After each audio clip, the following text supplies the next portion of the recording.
Olá pessoal, meu nome é Eduardo, seja bem-vindo ao canal. Esse é um vídeo em que iremos analisar o texto sobre os clássicos de Jorge Luiz Borges, né? Onde ele aqui vai apresentar o que ele considera como sendo um clássico, né? Tentando conceituar essa palavra. É muito interessante porque é o escritor Jorge Luiz Borges, né? Que é muito consagrado, muito renomado por seus escritos, né? Durante o século XX, e ele vai tentar definir o que é clássico, né? Então passamos então à análise, inicialmente falando um pouco sobre o autor, né?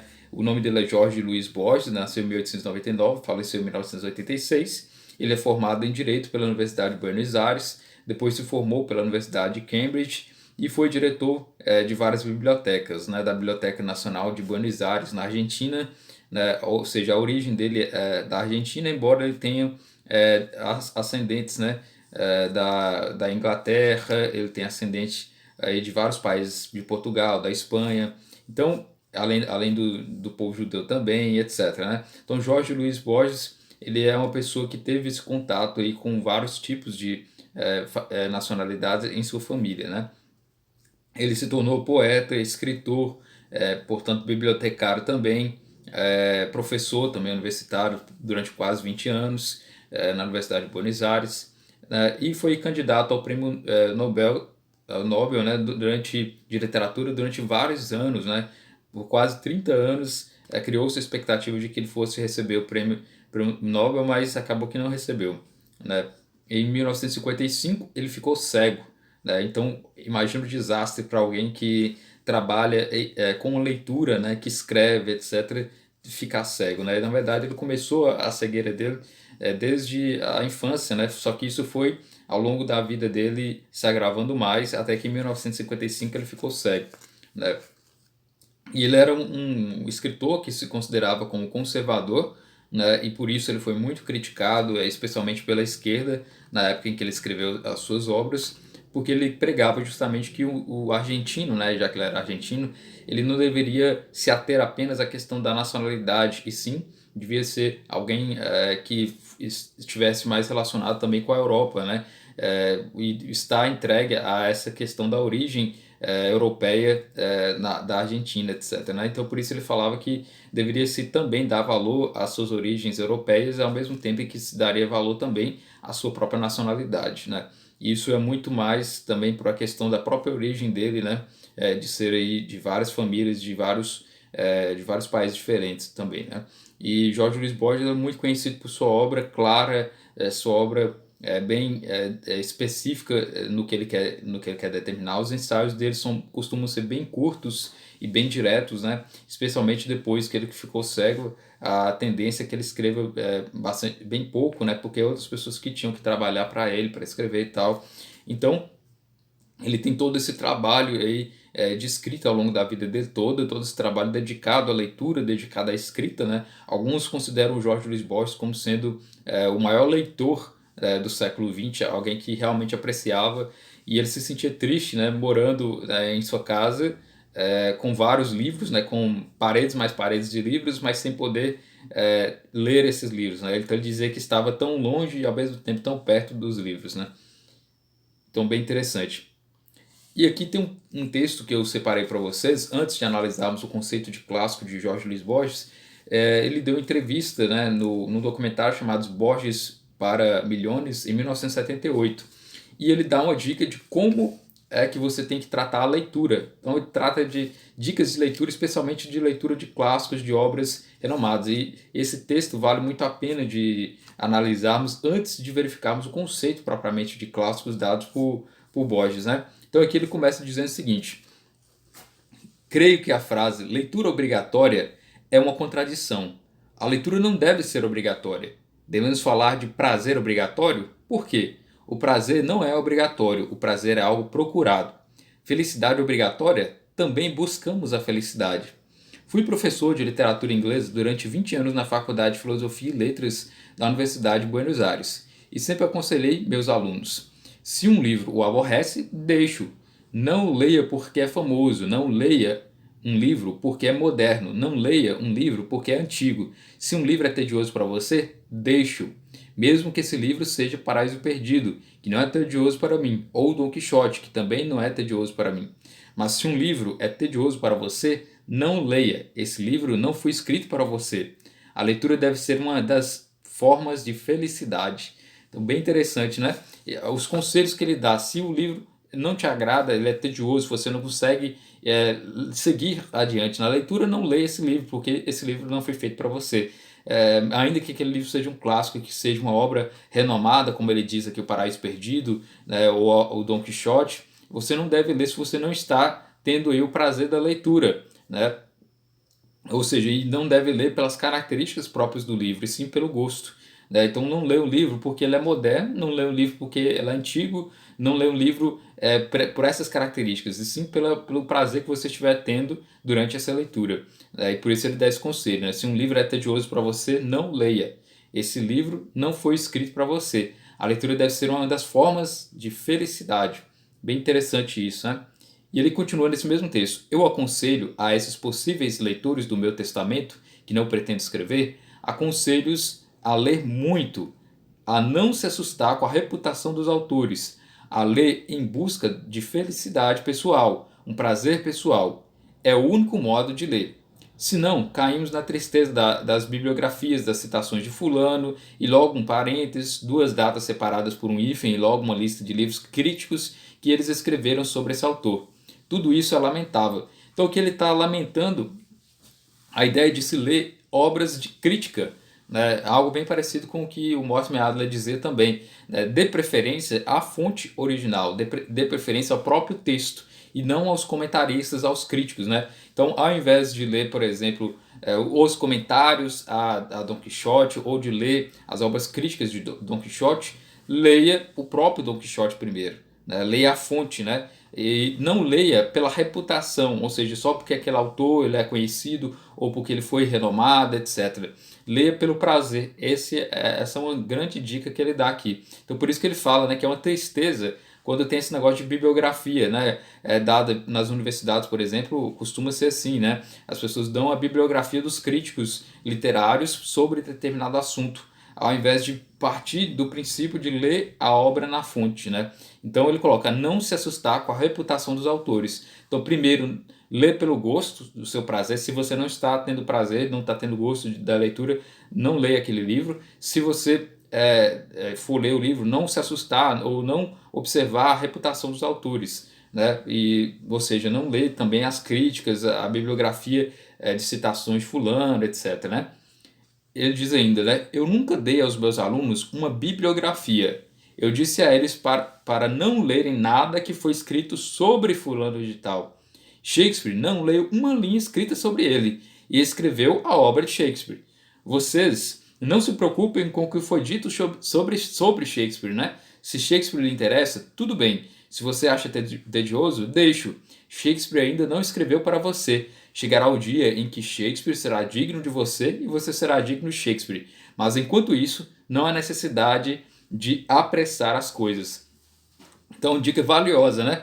Leia por prazer, leia sem se importar com a reputação daquele autor e não leia, ou seja, tente evitar, né, o que foi escrito sobre esse autor. No caso, as críticas que são feitas, os textos sobre aquele autor. Leia primeiro a obra, né, por prazer e não apenas a crítica e tudo mais. E ela dá esse exemplo, né? Se você for ler Shakespeare e não está gostando de Shakespeare, não se preocupe, não, simplesmente não leia, deixe para depois, porque pode ser que a sua maturidade na leitura, né, na literatura, não está ainda pronta para isso. Então por isso que ele fala, não há necessidade de se apressar em relação a isso, né? Então ele critica esses modelos que existem atualmente disso, né? De se ler críticas, se ler bibliografia, ao invés de se preocupar com a leitura em si, com o prazer da leitura. Então é uma dica valiosa aí do Jorge Luiz Borges, né, que foi considerado um grande leitor, né, do século XX, também um dos maiores escritores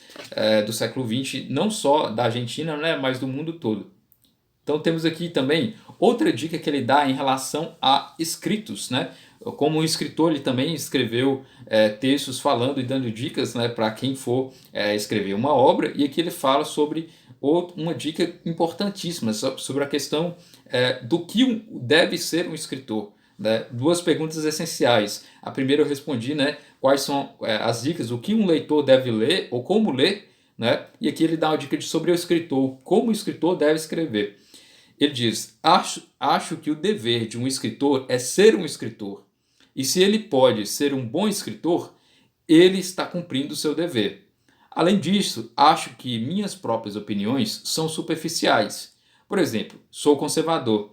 Eu odeio os comunistas, odeio os nazistas, odeio os antissemitas e aí assim por diante. Mas não permito que essas opiniões cheguem aos meus escritos, exceto, é claro, quando fiquei muito feliz com a Guerra dos 6 Dias. Em geral, penso em mantê-los em compartimentos estanques. Todo mundo conhece minhas opiniões, mas quanto aos meus sonhos e minhas histórias, eles devem ter plena liberdade. Eu acho, não quero que me intrometer neles. Estou escrevendo ficção, não fábulas. Então aqui ele dá a dica sobre a opinião dele, né? Ou seja, ele tenta separar a opinião dele, seja ela política, seja ela de cunho ideológico, etc. Ele separa isso e dos seus escritos. Porque a obra dele, segundo ele diz, tem que ter total liberdade, até mesmo dele mesmo. Né? Isso é muito interessante. Ou seja, da mesma forma que ele diz na leitura, para não se preocupar com a história, a biografia, né, de quem escreveu, ou se preocupar com a fama daquele escritor, ou com a crítica que é feita sobre ele, você deve se preocupar com a obra em si. Da mesma forma que ele diz que ele, ao escrever uma obra, ele não se preocupa com o seu próprio alinhamento ideológico, com o seu próprio alinhamento de ideias que ele tem, etc. Né? Ele se preocupa simplesmente em ser um bom escritor. Um bom escritor que está cumprindo o seu dever é justamente isso. Ele dá asas à liberdade para sua própria escrita, até mesmo distante de si mesmo. Né? Então ele coloca minhas histórias, né, no caso aqui, quanto aos meus sonhos, minhas histórias, eles devem ter plena liberdade, eu acho, né? Ou seja, não quero me intrometer neles. Então nem ele mesmo se intromete nos próprios sonhos e liberdades, nas histórias que ele coloca, né?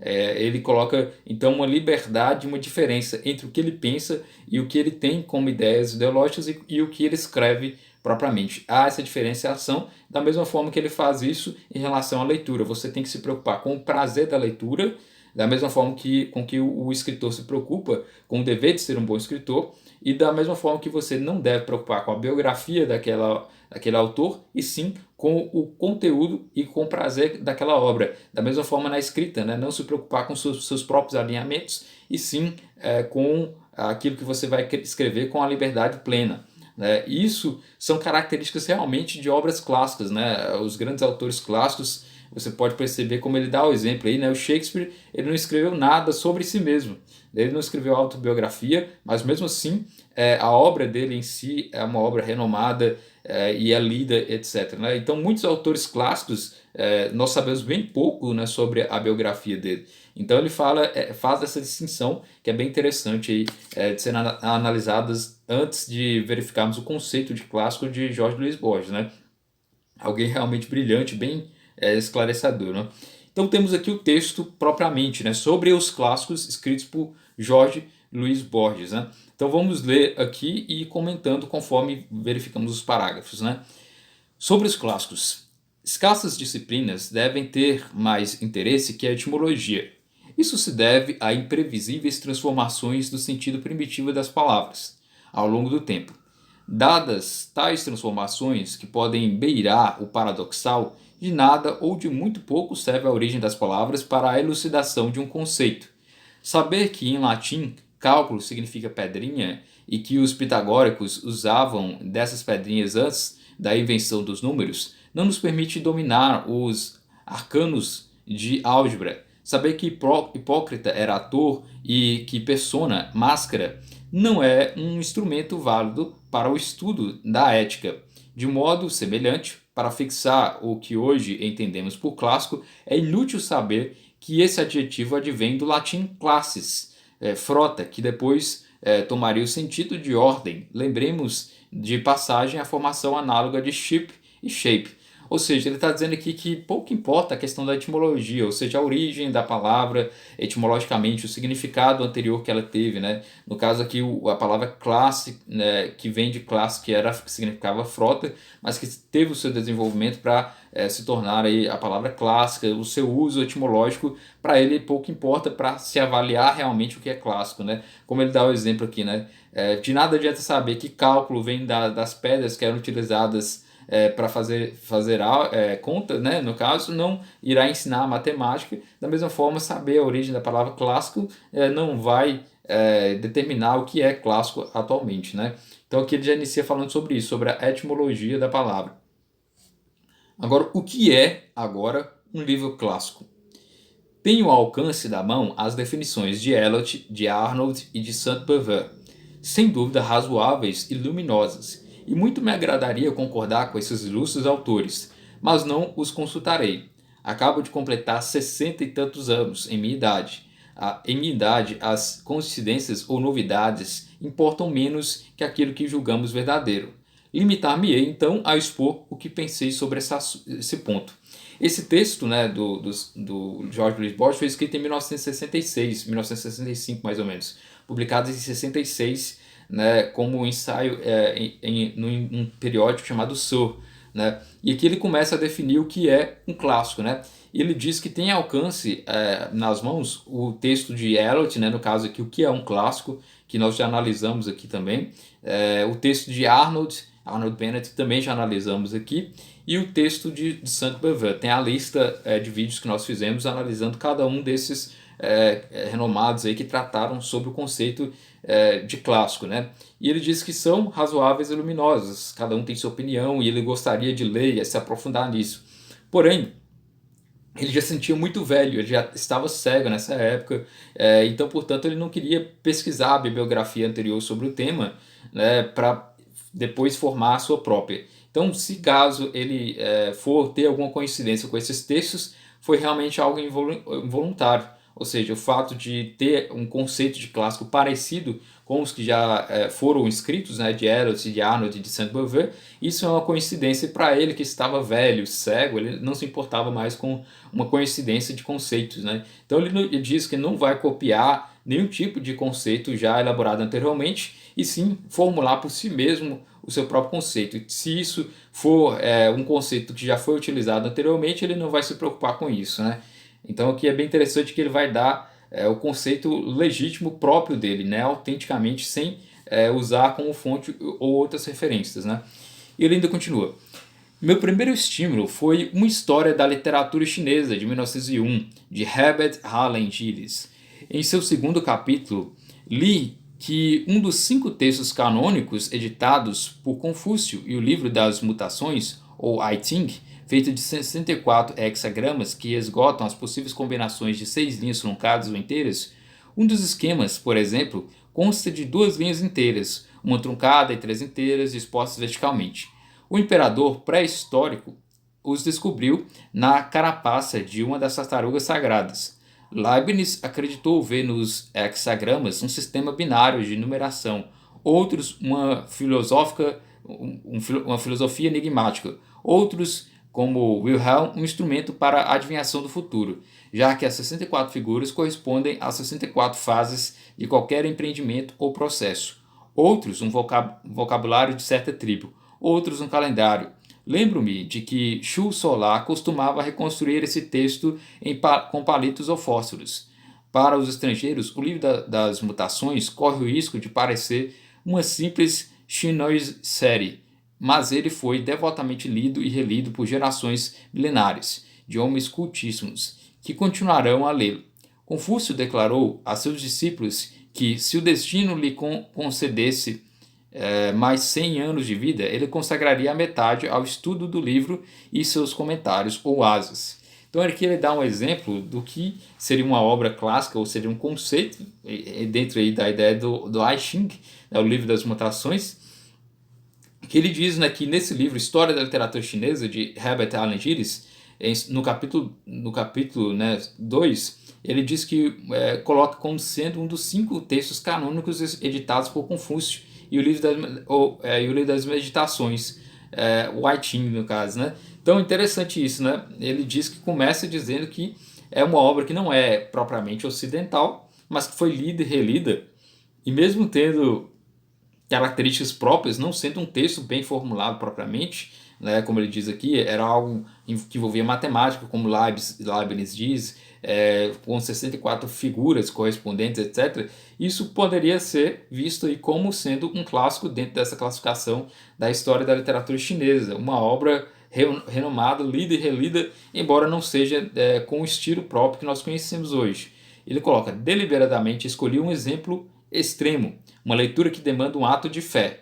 Chego agora à minha tese. Clássico é aquele livro que uma nação ou um grupo de nações ou ao longo o tempo decidiram ler como se em suas páginas tudo fosse deliberado, fatal, profundo como cosmos e passível de interpretações sem fim.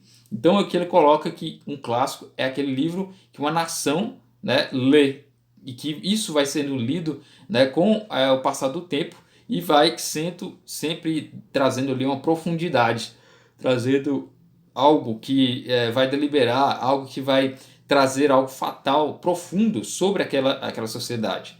Né? E ele coloca, né, passivo de interpretações sem fim. Então, que tal como o livro das Mutações era lido e relido ao longo de vários séculos, né, e com várias interpretações, ele diz que esse seria um clássico, porque é um livro que uma nação toda ou um grupo de nações lê, né, e que encontra em suas páginas algo muito profundo sobre como o próprio cosmos, né, e que tem uma série de interpretações possíveis. Né. Ainda coloca, previsivelmente, essas decisões variam para alemães e austríacos. O Fausto é uma obra genial. Para outros, uma das mais famosas formas do tédio, como o Segundo Paraíso de Milton ou a obra de Rabelais. Livros como o de Jó, A Divina Comédia, Macbeth e, para mim, algumas das sagas do Norte, prometem uma longa imortalidade, mas nada sabemos do futuro, salvo o que diferirá do presente. Uma preferência pode muito bem ser uma superstição. Então ele está dizendo aqui que é muito subjetivo muitas vezes definir o que é clássico, porque muitos podem considerar Fausto como sendo genial, como sendo uma obra clássica e outros não. Muitos podem considerar o Paraíso Perdido de Milton como clássico e outros não. A Divina Comédia pode ser um clássico para uns e outros não. Né? Então muitas obras podem prometer ser imortais, né? Dizer, por exemplo, que a Divina Comédia é um clássico eterno, né? Mas ele diz que não é possível determinar isso, né? Porque pode ser que essa preferência pode ser alterada durante o tempo. Ele coloca, uma preferência pode muito bem ser uma superstição, ou seja, algo que pode ser eventualmente abandonado e que é algo que não está vinculado propriamente ao tempo. Ele coloca, não tenho vocação de iconoclasta. Por volta de 1930, sob a influência de Macedônio Fernandes, eu acreditava que a beleza era privilégio de uns poucos autores. Agora sei que é comum e que está à nossa espreita nas casuais páginas do medíocre ou em um diálogo de rua. Assim, embora meu desconhecimento das letras malaias ou húngaras seja completo, tenho certeza de que, se o tempo me propiciasse a ocasião de seu estudo, encontraria nelas todos os alimentos que o espírito requer. Além das barreiras linguísticas, interferem as políticas ou geográficas. Burns é um clássico na Escócia. Ao sul do Tweed, interessa menos que Dunbar ou que Stevenson. A glória de um poeta depende, em suma, da excitação ou da apatia das gerações de homens anônimos que a põem à prova na solidão de suas bibliotecas. Então, ele parece muito com o conceito de Arnold Bennett, né, que diz que a obra clássica, para ser definida como clássica, depende muito das pessoas que leem, depende muito do que se considera como sendo belo em um determinado momento, como sendo algo propriamente como sendo padrão. Né? Ele coloca, né, o que a glória de um poeta depende, né, em suma, da excitação e a partir de gerações anônimas. Então são gerações que vão formar o clássico, né, que põe sempre à prova aquela obra, né, que aquela obra vai sendo relida, e ele coloca, né, homens anônimos que põem à prova na solidão de suas bibliotecas. Então, ao longo do tempo, que vários leitores vão lendo e vão considerando aquela obra como sendo clássica. E ele coloca, pode ser que uma obra hoje ela não seja vista como sendo bela, mas com o passar do tempo, talvez essa noção estética mude, né? Ou seja, a beleza ele achava que era um privilégio de poucas obras, mas é algo propriamente humano, e evidentemente que se ele pode encontrar hoje uma obra que seja até mesmo comum, mas encontrar ali que seja tem um certo privilégio, né, da beleza. Então ele coloca, né, agora sei que é comum e que está à nossa espreita nas casuais páginas dos medíocres ou em diálogos de rua. Então, até mesmo na coisa popular, no diálogo, até mesmo num texto mais comum, pode haver beleza, né? Pode ser que haja até mesmo uma beleza que nós não compreendemos agora. Então, ele diz que essa ideia de se formular um clássico, ela não é eterna, ela não se permanece com o tempo, porque nossa noção de beleza muda com o tempo, né? A beleza pode ser encontrada em até lugares medíocres, como ele diz aqui, até mesmo em diálogos de rua, e também diz aqui que depende muito da solidão dos leitores, né? Da solidão de suas bibliotecas, né? Os homens anônimos que põem à prova essas obras, né? As emoções que a literatura suscita são talvez eternas, mas os meios devem variar constantemente, mesmo que de modo levíssimo, para não perder sua virtude. Gastam-se à medida que o leitor os reconhece. Daí o perigo de afirmar que existem obras clássicas e que para sempre o serão. Então ele diz aqui que é a ideia da beleza, né? A beleza sim, e a emoção que é causada através dessa literatura, isso sim é eterno, os sentimentos provocados que são eternos, né? E não a própria obra em si, porque a própria obra pode circunstancialmente deixar de ser lida, deixar de ser vista como um padrão, né? Ou seja, não há possibilidade de se perder a virtude da leitura propriamente, né? Mas ele diz, gastam-se à medida que o leitor os reconhece. Daí o perigo de afirmar que existem obras clássicas e que para sempre o serão. As obras clássicas, elas podem, portanto, deixar de ser clássicas, né? Não há possibilidade, segundo ele, de existir uma obra que seja sempre clássica ao longo do tempo. Isso é bem interessante porque realmente várias obras que hoje nós consideramos como sendo clássicas já não eram na própria época que foram escritas, né? Muitas delas, e muitas foram até mesmo esquecidas, até que algum leitor decidiu resgatar aquela obra, decidiu ler e apresentá-la ao mundo, e assim sucessivamente por gerações, né? O próprio Shakespeare, por exemplo, mesmo, né? Durante algum tempo ele não foi lido, mas que depois foi, com o passar do tempo, sendo relido e analisado cada vez mais. Várias obras foram nesse sentido, né? Então por isso que ele fala, né? As emoções que a literatura suscita são talvez eternas, mas os meios devem variar constantemente, mesmo que de modo levíssimo, para não perder sua virtude, né? Então isso é interessante. Então a obra em si, a obra clássica, ela não é eterna segundo ele, né? Não tem como ser eterna. Cada qual descrê de sua arte e de seus artifícios. Eu, que me resignei a pôr em dúvida a indefinida perduração de Voltaire ou de Shakespeare, acredito, nessa tarde de um dos últimos dias de 1965, Nadia Schopenhauer e Nadia Berkeley. Então ele começou a dizer que ele duvidava até mesmo da perduração de Voltaire ou de Shakespeare, né? E até mesmo de Schopenhauer, etc., que ele coloca a época que ele estava escrevendo o texto, né? O final de 1965, né? O texto foi publicado em 1966. Então ele mesmo põe aí a essa perduração indefinida, né? De Voltaire e Shakespeare, né? Interessante isso. Então aqui ele dá a definição final do que ele considera como sendo clássico, né? Clássico não é um livro, repito, que necessariamente possui esses ou aqueles méritos.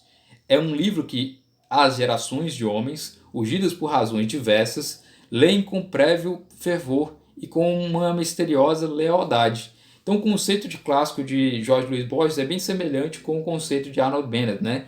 Que é dizer que um clássico ele não é clássico por seus méritos propriamente, né? Não é necessariamente os méritos que tornam a obra clássica, porque existem várias obras realmente muito boas que não são clássicas, né? É um livro que as gerações de homens, as gerações com o tempo, por várias razões, determinaram que aquela obra tinha que ser preservada, determinaram que aquela obra tinha que ser lida e com prévio fervor, né? E ainda com uma lealdade para que aquela obra se mantivesse como sendo uma obra clássica, né? Então a definição que Jorge Luiz Borges dá é essa de que cabe aos leitores, aos vários leitores anônimos, aos vários que são especialistas em determinadas obras, que determinam de geração em geração que aquelas realmente serão obras clássicas e devem, portanto, ser lidas propriamente ao longo do tempo, né? Então, por isso que ele dá aquela dica logo no início, né? Que para ler aquelas obras com gosto, com prazer, e por isso que está intimamente relacionado com o conceito de clássico dele, né? Porque o conceito de clássico, então, é subjetivo, é definido conforme as gerações,